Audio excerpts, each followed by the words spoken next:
Hi, over the next 12 minutes, I'll show you how to find out your carbon number. My name is Noel Ainsworth and I'm based in Brisbane with the Queensland Department of Prime Industries. My background includes working as an extension officer in horticulture, having been based at Mareeba, Brisbane, Gympie and Kingaroy.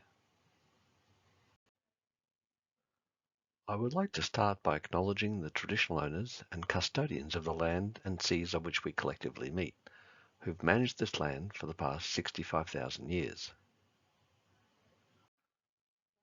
While there are 8 recognised greenhouse gases, the pie chart shows that carbon dioxide, methane and nitrous oxide are responsible for most of the climate change.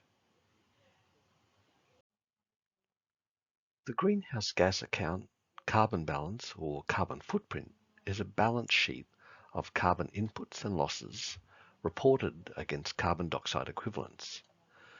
Emissions contribute to greenhouse gases in our atmosphere, and new carbon that year is stored mainly in soil or the vegetation. It doesn't include the carbon already stored in the farm at the start of the year. And the greenhouse gases are all recorded as carbon dioxide equivalents.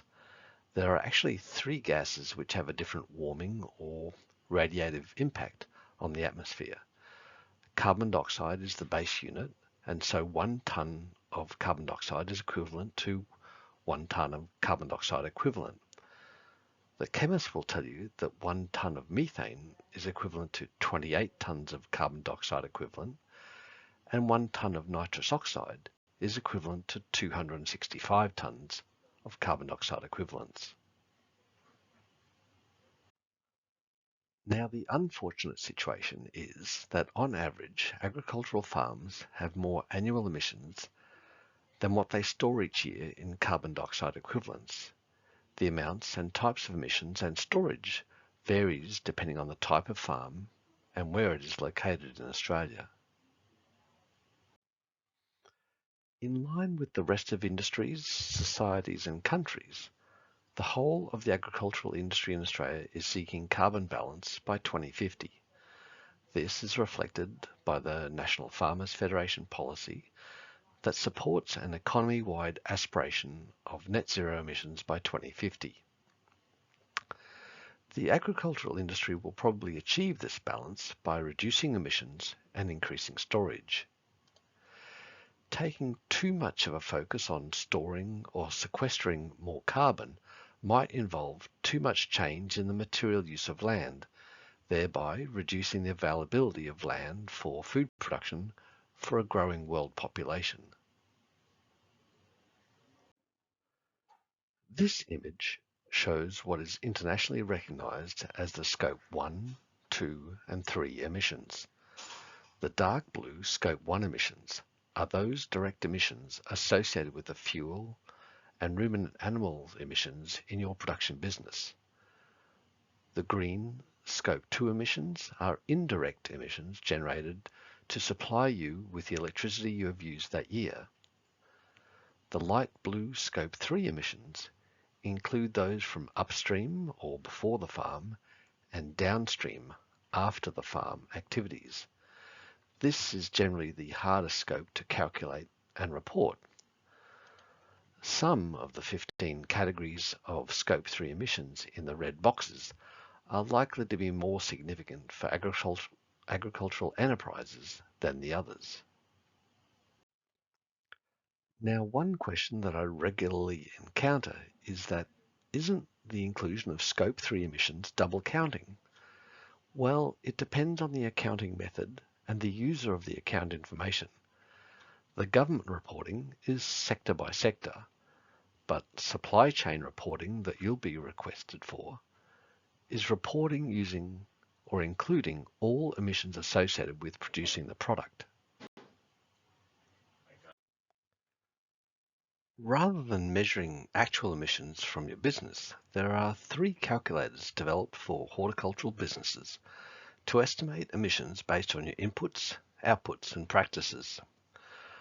Of the 3 carbon emission calculators mentioned here, the first one is Hort Carbon Info, which is an online website-based calculator. The third one is the Agricultural Innovation Australia website-based calculator with the ability to spatially identify your farm blocks.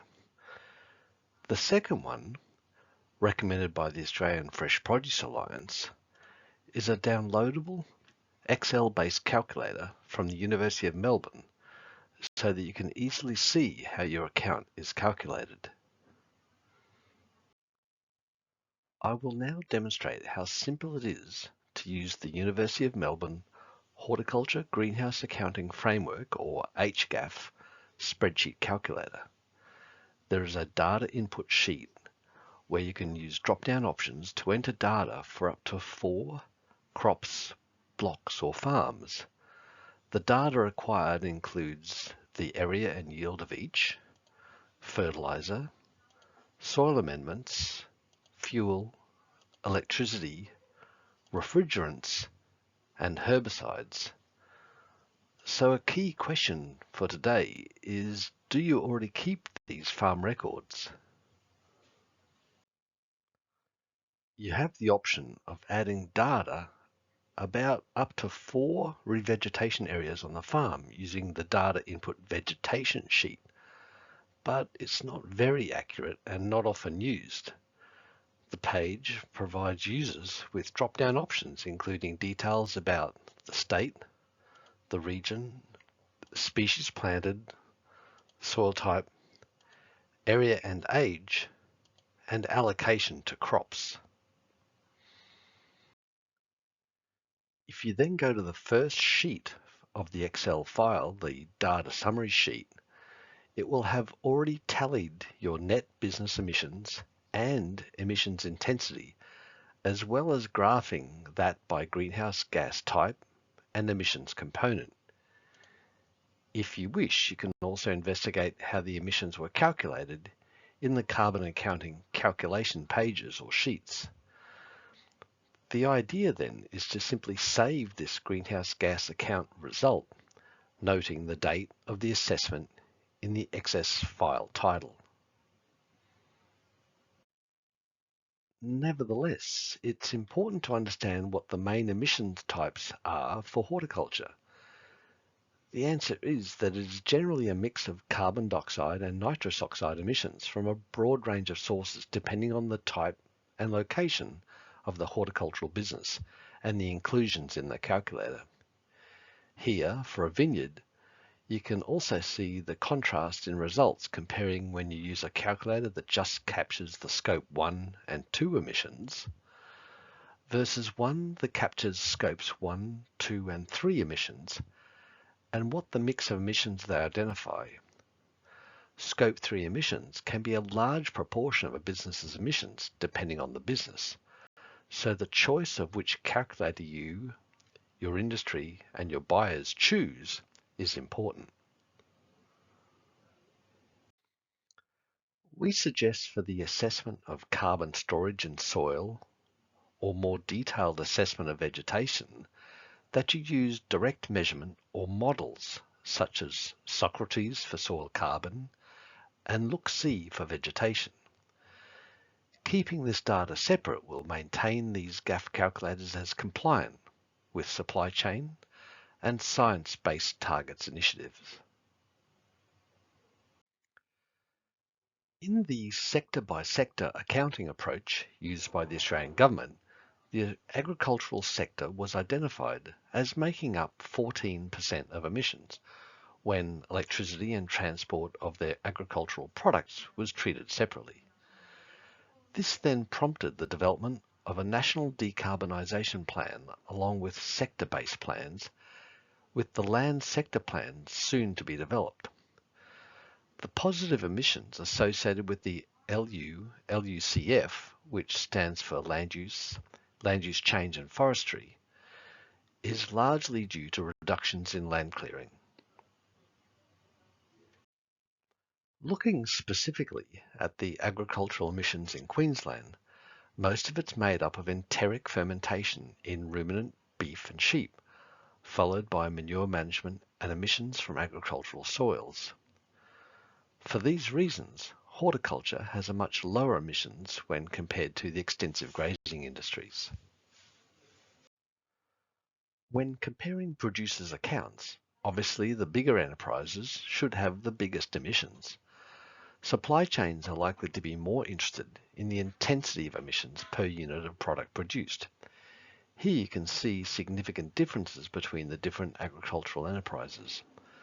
Wool, beef, sheep and dairy have the highest emissions due to the inclusion of methane emissions from the ruminant animals. The emissions intensity of horticultural enterprises normally ranges from, say, 1 to 5 kilograms of carbon dioxide equivalent per kilogram of produce. Once the calculators adopt international protocols for calculating the emissions associated with produce, the emissions from the food sector totals 33% when you include emissions such as transport, packaging, and refrigeration. I want to finish this introduction to carbon accounting by acknowledging the Carbon Outreach Project under the Farm Business Resilience Program, which is jointly funded by the Australian Government's Future Drought Fund and the Queensland Government's Drought and Climate Adaptation Program. I would also like to recognise the considerable development of information provided by the University of Melbourne. And finally, if you'd be willing to provide feedback on this video to improve the Carbon Outreach team's understanding of your needs, just use this QR code link. I'd also appreciate it. Thank you.